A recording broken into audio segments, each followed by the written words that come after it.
오늘은 욥기 38장 말씀을 가지고 같이 말씀의 은혜를 나누고자 합니다. 하나님의 질문이라는 제목으로 오늘 말씀을 증거할 것인데,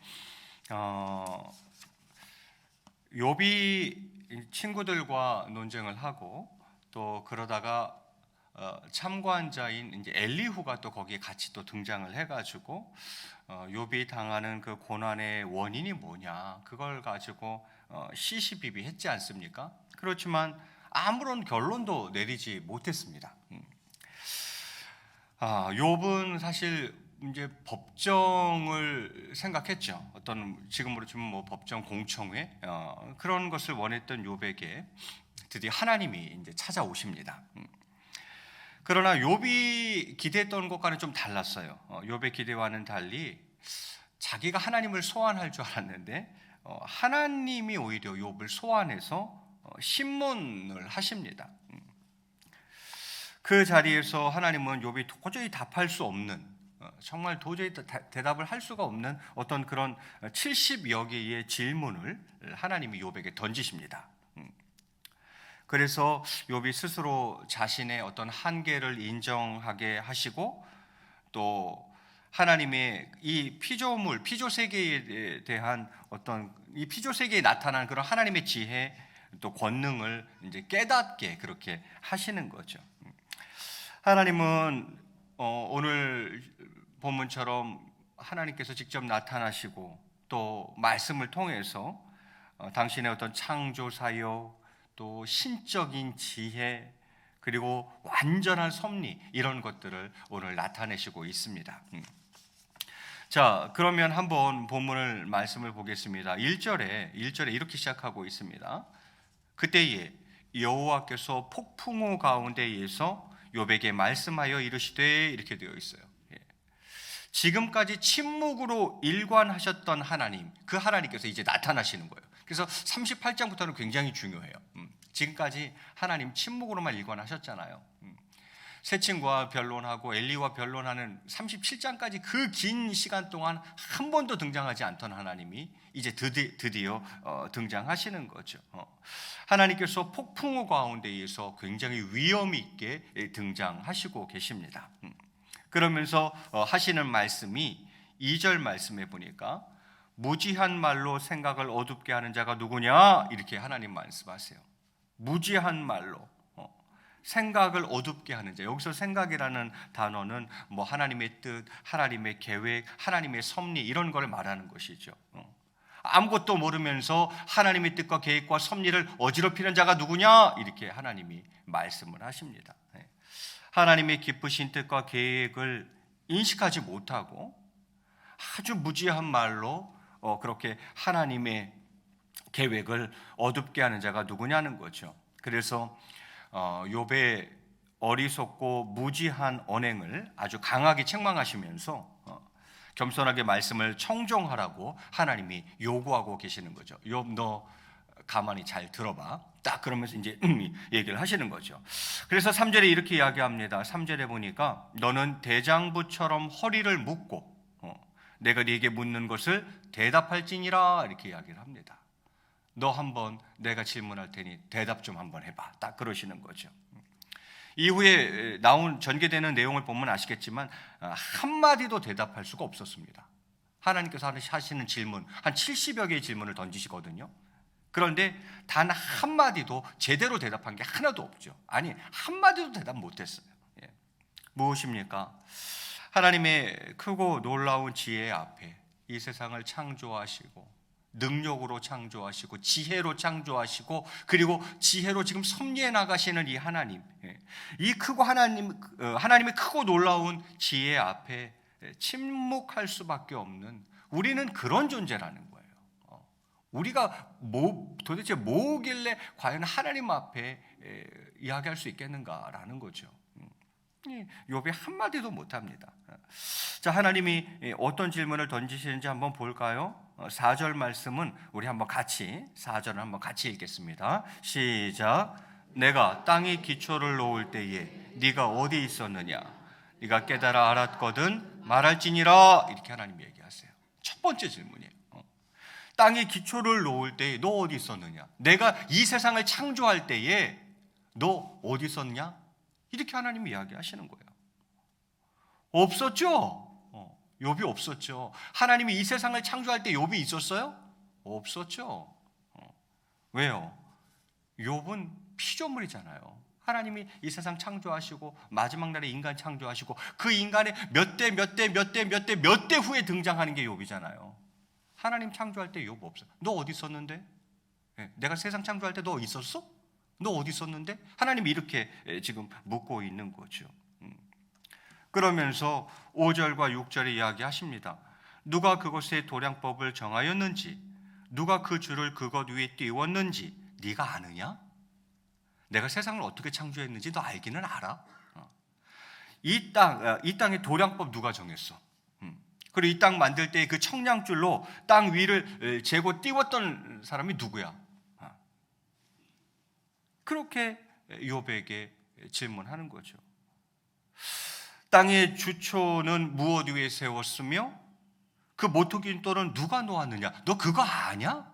이렇게 욥이 이제 고난을 막 당하니까 뭐 약간 속된 말로 열불이 나가지고 하나님한테 엄청 또 따지는 시간들이 있었죠.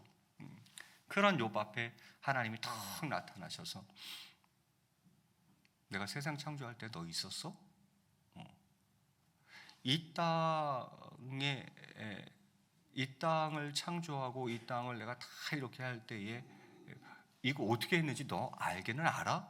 하나님이 이렇게 할 말이 없죠. 욥이 할 말이 없죠. 그 질문 앞에 할 말이 없습니다.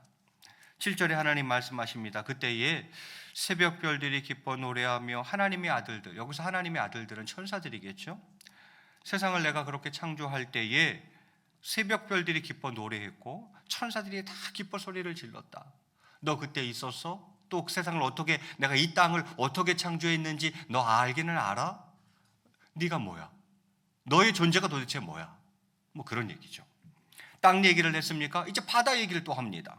8절에 보니까 바다가 그 모태에서 터져 나올 때에 문으로 그것을 가둔 자가 누구냐? 바다의 그 샘, 근원이 있고 거기서 터져 나와서 이 바다가 조성될 때에 이제 더 바다가 넓어지면은 땅을 덮어버릴 테니까 그 문으로 그것을 가둔 자가 누구냐? 여기까지 바다, 여기까지 딱 바다다. 이렇게 하신 분이 누구냐 이거죠. 너냐? 이렇게 묻는 거죠. 또 그때에 내가 구름으로 그 옷을 만들고 흑암으로 그 강보를 만들고 이렇게 이야기를 합니다. 여러분 밤바다 가보셨습니까? 밤바다? 낮에는 그 바다를 구름이 마치 덮고 있는 것 같고, 그러니까 마치 바다를 구름으로 옷을 만들어서 덮은 것 같고, 밤바다 가보면은 그 바다를 흑암이 이불처럼 덮고 있는 것 같아요. 그죠? 예. 지금 그런 부분을 말씀하시는 겁니다. 네가 바다를 만들었느냐? 아니 바다가 어떻게 생겼는지는 알기는 아냐? 하나님이 이렇게 묻고 있는 것이죠. 10절에도 보니까 한계를 정하여 문빗장을 지르고 이르기를 네가 여기까지 오고 더 넘어가지 못하리니 네 높은 파도가 여기서 그칠지니라 하였노라. 예. 그죠? 이 바다가 계속 넓어지면 땅을 다 덮어버릴 거 아니에요. 그러니까 한계를 지어줘야 될 거 아니에요. 그 한계를 누가 지어줬냐는 거죠. 파도가 막 넘실거립니다. 그런데 그게 계속 넘실거리면 또 땅이 잠식될 거 아니에요. 그래서 파도야, 너는 여기까지만 쳐라. 이 한계를, 이 경계를 다 누가 정했냐 이 말이죠. 욥에게 묻는 거예요. 바다를 창조하고 경계를 정한 것이 너냐? 바다 네가 만들었니? 그리고 그 바다의 한계, 경계를 딱딱 정해놓은 게 너냐? 욥에게 그렇게 하나님이 질문하시는 거예요. 너 대장부처럼 한번 허리를 묶고 내가 묻는 말에 대답 좀 해봐라. 땅을 네가 창조했니? 땅이 어떻게 창조됐는지 알기는 아니? 바다를 네가 창조했니? 바다의 경계를 정한 게 너니? 하나님이 그렇게 질문을 하시는 거죠. 땅과 바다만 이야기하시는 게 아니죠. 이제 12절부터는 낮과 밤, 또 아침이 밝아오는 것, 새벽이 동터오는 것, 그 빛, 이런 것들에 대해서 욥에게 또 질문하십니다. 12절 말씀해 보니까 네가 너희 날에 아침에게 명령하였느냐 새벽에게 그 자리를 일러주었느냐 이렇게 이야기를 합니다. 예. 참 오묘하죠. 밤이 있다가 또 낮이 돼요. 밤이 낮이 되는 데에는 그 사이에 새벽이 있어요. 새벽볕이 쫙 비치면서 그 밤이 낮으로 바뀌어요. 이건 지구의 자전과 관계된 부분들이죠. 이것에 대해서 하나님이 욥에게 질문하는 거예요. 네가 낮을 만들었니? 네가 밤을 만들었니? 낮이 밤으로 바뀌고 밤이 낮으로 바뀌는 이 이치를 네가 알기는 아니? 어떻게 새벽이 밤을 낮으로 바꾸는지 네가 아니? 이렇게 하나님이 욥에게 질문을 하고 있는 것입니다. 욥이 입이 10개라도 할 말이 없죠. 뭐 자기가 한 거 아니니까. 알지도 못하니까. 14절에도 또 이야기합니다. 땅이 변하여 진흙에 인친 것 같이 되었고 그들은 옷같이 나타나되 이렇게 되어 있어요. 여러분 새벽 기도 드리다 보면 이제 해가 떠요.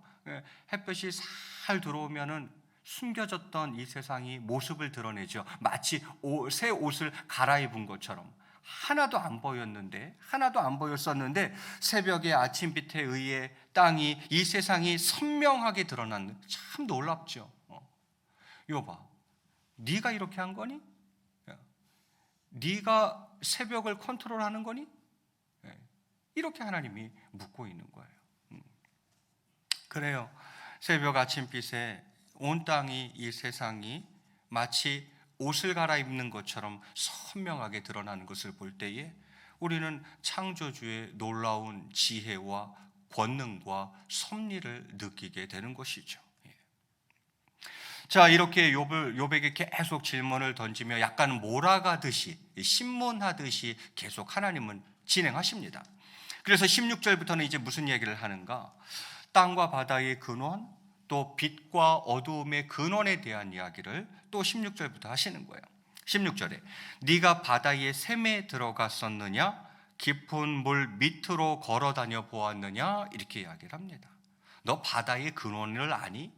이 깊은 물의 원천이 뭔지 아니? 이렇게 이야기하는 거죠. 17절에는 사망의 문이 내게 나타났느냐? 사망의 그늘진 문을 네가 보았느냐? 사후 세계에 대해서 너 분명히 아니? 아냐?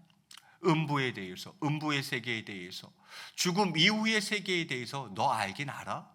뭐 고난이 극심하니까 아예 뭐 내가 왜 태어났을까? 뭐 생일을 저주하고 죽었으면 좋겠네 막 그랬었는데 너 죽음이 뭔지는 알아? 죽음 이후를 알아? 죽음 이후의 세계를 네가 분명히 아냐? 이렇게 하나님이 질문을 하고 있는 거죠. 네가 정말 무지한 말로 정말 아무것도 모르면서 하나님의 계획과 섭리를 어지럽게 하는 자다라는 것을 이야기하고 있는 거죠. 그러면서 18절에는 뭐라 그럽니까? 땅의 너비를 네가 측량할 수 있느냐? 그 땅의 넓이 그거 측량할 수 있느냐? 네가 그 모든 것을 다 알거든 말 좀 해봐라 이렇게 이야기하는 거죠. 바다는 뭐 깊어서 모른다고 하겠어요. 사후 세계는 뭐 죽어야 하니까 그것도 모른다고 하겠어요. 바다의 깊은 곳과 음부의 세계는 제외하더라도 그러면 바로 지금 네 눈앞에 있는 땅, 이 땅의 넓이는 아니야 이거죠. 그 너비마저도 제대로 측량할 수 없는 것이 인간이 가지고 있는 한계성이라 이 말이에요. 이 무지와 무능, 알지도 못하고 할 수도 없는 이 인간이 가지고 있는 한계성을 자꾸 깨닫게 하시려고 하나님이 강력한 질문들을 계속 던지는 거예요. 욥 스스로가 내가 사실 아무것도 모르는구나, 무지한 자구나, 내가 아무것도 할 수 없는 무능한 자구나 하는 것을 뼈저리게 느끼게 하시기 위해서 하나님께서는 조금 심하지 않나 싶을 정도로 욥을 몰아붙이는 거죠. 그걸 깨닫게 해주시려고. 그렇잖아요. 바다의 깊은 곳을 압니까? 음부의 세계를 압니까? 좋아요. 그거는 뭐 너무 깊은 곳이어서 또 아직 살아있는 상태이기 때문에 모른다고 하더라도 그러면 눈앞에 있는 땅은 좀 아냐 이거죠. 그 땅의 넓이를 네가 아냐? 그것조차도 너 제대로 측량할 수 없는 자 아니야? 이렇게 이야기하면서 인간이 갖고 있는 한계성을 하나님이 말씀하시는 거죠. 그러나 여러분 이 땅의 넓이 이거 하나님께는 무엇입니까? 먼지 한 조각이에요. 그저 티끌 하나에 불과하다. 하나님께는 그렇다라는 거죠. 그게 너와 나의 차이라는 거죠. 예.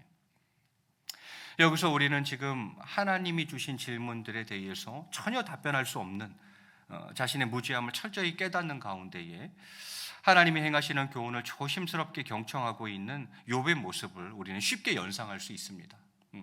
욥이 기세등등했다가 이 질문 세례를 받고 나서 아마 얌전해졌을 것 같아요. 제가 보기에는 할 말이 없죠. 그래서 오히려 조심스럽게 그 하나님의 말씀들을 경청하고 있을 욥의 모습이 막 머릿속에 그려집니다. 자, 그러면서 땅과 바다의 근원, 이제는 광명과 흑암의 처소에 대해서 이야기하죠. 빛과 어두움의 근원에 대해서 오늘 보면 마지막 질문을 합니다. 19절과 20절에 보니까 어느 것이 광명이 있는 곳으로 가는 길이냐? 어느 것이 흑암이 있는 곳으로 가는 길이냐? 그러니까 광명과 흑암의 처소를 너 아느냐? 광명의 그 처소, 그 흑암의 처소를 네가 아느냐라는 거죠. 그리고 20절에 너는 그의 지경으로 그를 데려갈 수 있느냐? 그의 집으로 가는 길을 알고 있느냐? 무슨 말입니까? 낮과 밤을 교차하게 할 수 있느냐 이거죠. 네가 밤과 낮을 이렇게 교차시킬 수 있느냐? 이렇게 묻고 있는 거죠. 못하죠. 이거 어떻게 합니까? 예. 그러면서 21절에 오늘 질문을 일단 여기서 마무리하시는데 21절에 이렇게 이야기합니다. 우리 21절 말씀 뜻을 잘 생각하시면서 우리 마지막 말씀이니까 한번 같이 읽겠습니다. 시작.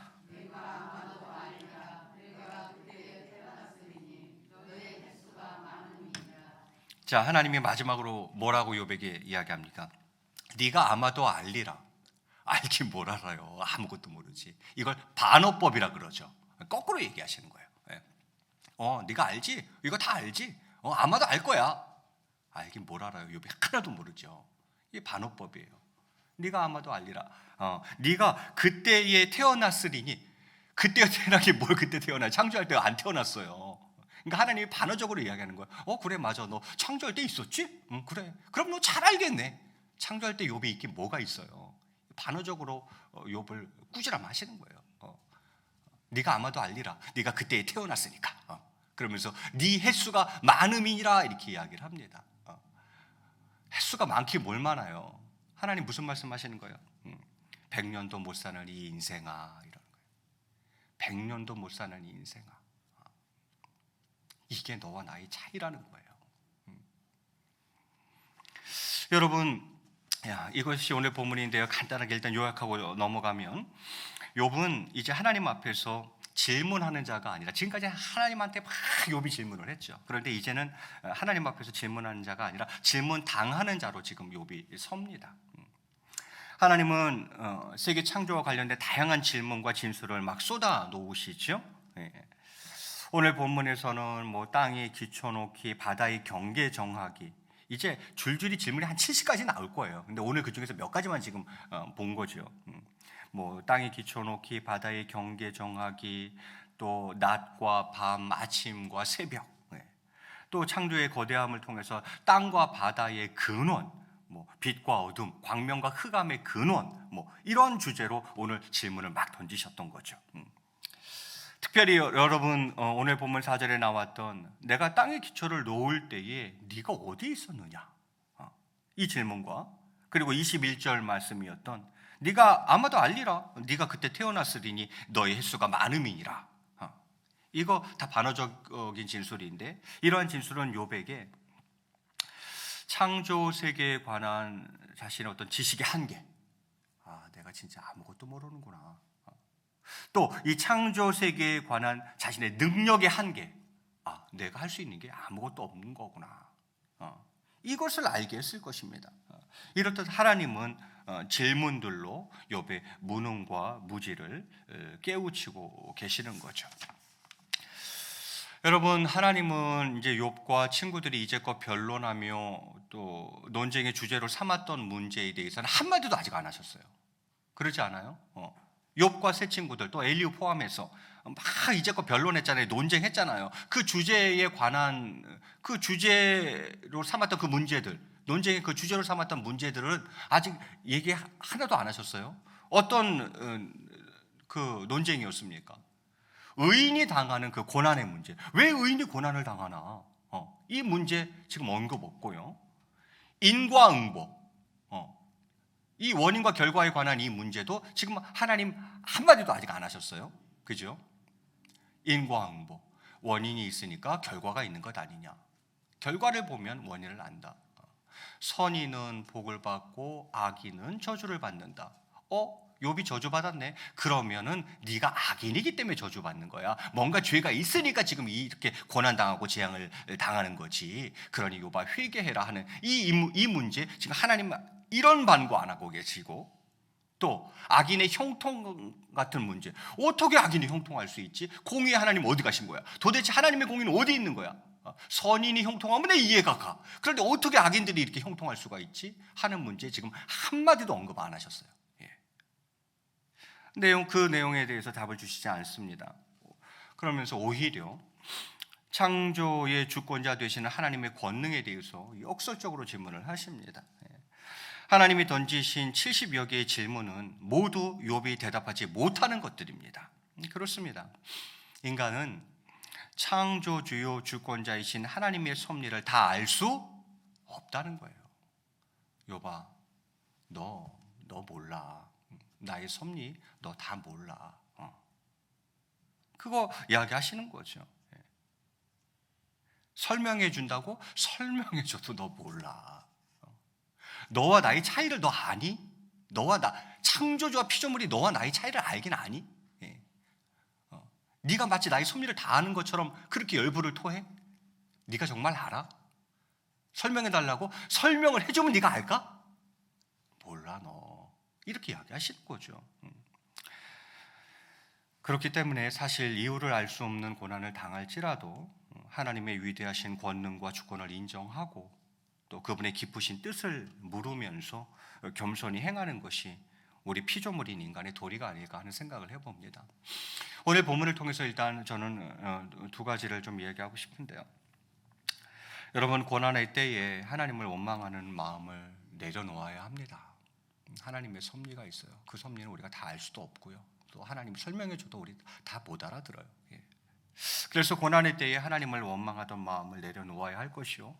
또 나를 향한 주님의 뜻을 알 수 없어도 주님을 신뢰하고 또 주님의 높으신 권능과 주권을 인정하며 겸손히 행해야 할 것입니다. 저는 오늘 이 본문을 통해서 딱 두 가지만 여러분과 말씀 나누고 말씀을 맺을까 합니다. 첫 번째는 뭐냐면 겸손히 은혜를 구하는 자가 되어야겠다라는 거예요. 겸손히 하나님의 은혜를 구하는 자가 되어야겠다. 여러분, 창조주 하나님과의 바른 관계는 자신을 바르게 인식하는 데서 출발합니다. 하나님과의 바른 관계, 내가 누군지를 바르게 인식하는 데서 출발할 수 있어요. 욥은 그토록 바라던 하나님을 오늘 만났습니다. 그러나 그가 기대했던 방식은 아니에요. 욥은 하나님을 억울해가지고 하나님을 좀 피고로 법정에 세우려고 했죠. 하지만 자신이 피고의 자리에 서게 됩니다. 하나님을 좀 법정에 세워버리려고 했는데 오히려 자기가 법정에 서게 된 거죠. 피고의 자리에 서게 된 거죠. 그러면서 그 욥의 죄목은 무엇입니까? 무지와 무능입니다. 하나님 앞에서 욥은 결코 대장부가 아닙니다. 그가 할 수 있는 일이라고는 은혜를 구하는 것뿐입니다. 자신의 무지함, 무능함을 깨달은 성도는 하나님 앞에 겸손히 은혜를 구하더라 하는 것이죠. 어쩌면 이 세상이 우리를 좀 잘못 가르치고 있는 건지도 몰라요. 우리는 슈퍼맨이 되고자 하는데 그래서는 안 됩니다.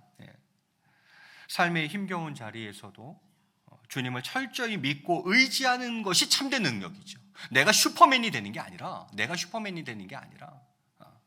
하나님이 슈퍼맨이죠. 내가 슈퍼맨이 되는 게 아니라 힘겨운 삶의 그 자리에서도 주님만을 철저히 믿고 그 주님을 믿고 의지하는 것, 그게 진짜 능력이죠. 참된 능력이라 이 말입니다. 그래서 오늘 말씀을 깊이 묵상하면서 저는 첫 번째 내리고 싶은 결론은 무엇이냐면 겸손히 은혜를 구하는 자가 되어야겠다라는 생각을 해봅니다. 하나님이 욥에게 던진 질문을 똑같이 이 시간 저와 여러분에게 던진다면 여러분 대답하실 수 있겠습니까? 여러분 아십니까? 정말 그 창조를 아십니까? 그리고 우리가 할 수 있습니까? 우리 역시도 욥과 같이 무지와 무능을 하나님 앞에 고백할 수밖에 없는 연약한 존재 아니겠습니까? 그러면 그러한 피조물인 인간, 그 인간의 도리가 무엇일까? 그것은 바로 겸손히 은혜를 구하는 자가 되는 것, 이것 아닐까 하는 생각을 첫 번째로 해보게 되어집니다. 두 번째는 전적으로 순종하는 자가 되어야 하겠다라는 것입니다. 전적으로 순종하는 자. 우주 만물의 생성과 또 운행에 관한 기초도 모르면서 정말 우리가 뭘 알아요? 우주 만물의 그 생성을 알아요? 그것의 운행에 관해서 알아요? 그것에 관한 기초, 정말 기초도 모르면서 모든 것을 다 아는 양 교만했던 거죠. 욥이 그랬던 것처럼 뭘 하나님에 대해서, 하나님에 관한 모든 일들에 대해서 뭐 자기가 다 아는 양, 마치 다 아는 양 교만했던 거죠. 정말 아무것도 모르잖아요. 아무것도 할 수 없잖아요. 하나님을 제대로 알지 못하면서 무지한 말로 항변했던 거죠. 욥의 모습이 우리의 모습은 아닌가 하는 생각을 해보게 되어집니다. 그러면 그 하나님 앞에서 과연 우리는 어찌해야 할까? 저는 전적인 순종, 하나님 앞에서 전적으로 순종하는 자가 되어야 하겠습니다.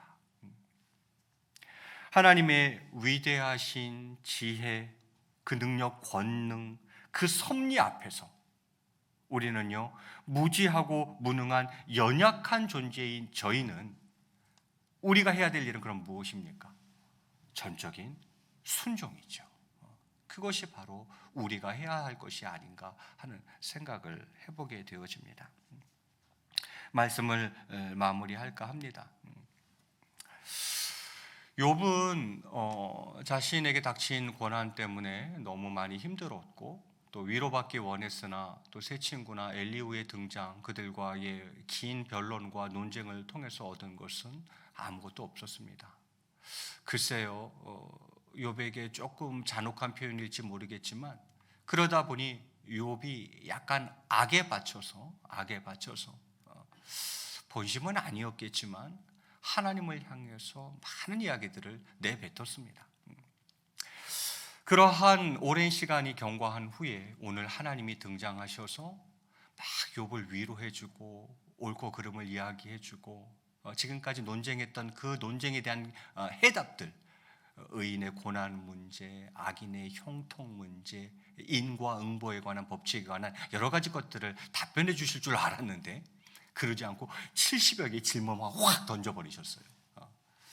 왜냐하면 욥이 자신의 무능과 무지를 깨달아야 되기 때문입니다. 그것을 진정으로 깨달을 때에 그러한 무지하고 무능한 나에게 찾아오신 하나님, 나와 함께 하시는 하나님, 나에게 긍휼을 베풀어 주시는 하나님을 만날 수 있기 때문이죠. 그래서 바닥을 치게 하는 거예요. 욥으로 하여금 바닥을 치게 하는 거예요. 그동안 교만했던 것, 그 항변했던 모든 것들을 꼼짝 못하게